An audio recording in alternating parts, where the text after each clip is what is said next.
The purpose of prohibition of things we spoke about earlier is that they protect us from things which are extremely harmful, which are harmful to the society as a whole. Whether we're able to understand where the harm lies or not, alcohol, the harm is obvious. The pig, the harm is not so obvious. The harm is not so obvious in the pig. But we believe there is major harm. Not just a bit of harm, but major harm in the pig. Otherwise, Allah is not going to prohibit it. He is not desirous of creating difficulties in life to keep us away from things which are beneficial. No. He prohibits the things which are harmful, where the harm is widespread. So when he prohibited the pig, it's because there is real harm in it. Not just the trichinosis that we have discovered, or the fact that the pig has a lot of fat and the body cannot break down pig fat, though it can break down cow fat and sheep fat and the others, but the pig fat, we don't have the enzymes to break it down to its lowest components, so it is redeposited in our system, in our blood vessels and things like this, and doctors recommend to stay from it if you have, problems with clogging of the arteries, all these type of things. We can see all that, but people can always say to you, what if we raise a hygienic pig? No trichinosis. And a lean pig, we don't feed him any, stuff that's going to make him fat. He's just bones and muscle. Are you going to eat him now? No. I still don't eat him. Yeah. So those things we have found, let us not assume that that is it. No. There is harm. Some of the scholars of the past pointed out that perhaps the harm had to do with the nature of the pig.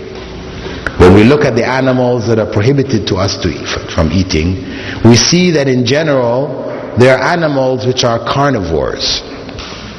The carnivores, the lion, the tiger, birds of prey that kill with the claw, the hawk, the eagle, the osprey, they are prohibited to us. Alligators, etc.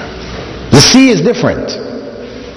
Animals which are sea animals, because the shark is a predator also, but we can eat it. Big fish eat small fish, but we can eat them.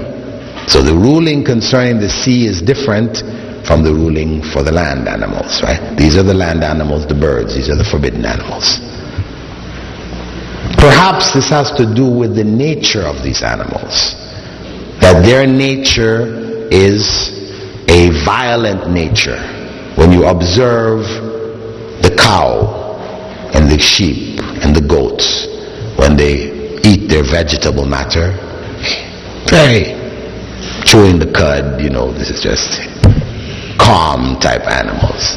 But then if you've ever seen National Geographic where they're showing the tigers and the lions hunting the animals and how they just get out there, they tear this thing apart, the claws and teeth and blood, and you say, wow, very vicious.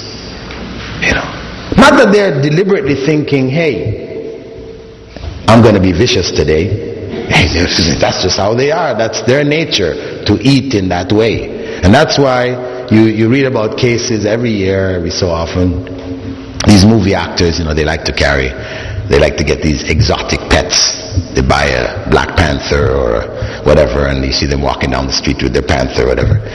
And then you read in the newspaper, he got clawed by his panther. He's playing with his panther. One day he just tears off half his arms. Why? He had raised this panther from, it was a little kitten. And all of a sudden the thing is, because that is its nature. No matter how much you try to domesticate, it has this nature. Similarly, for the lion tamers, this is a very high-paid profession. Because the high point of the lion tamer show is when he gets the lion up there and he opens up his jaw and he puts his head and everybody says, whoa, look at that boy. No way you get me doing one of those, right? And they do it. But every year a lion decides to close his mouth and a lion tamer loses his head. That's why they get good pay. They get danger pay here, So This is the nature.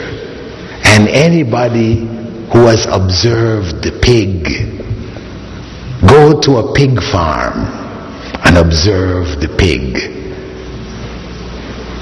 Its nature is filthy. It just loves filth. You put him in a clean area, he will wallow in his own feces, and yes, that is the nature of the pig. However you try to keep him, he loves filth. So, as they say, you are what you eat.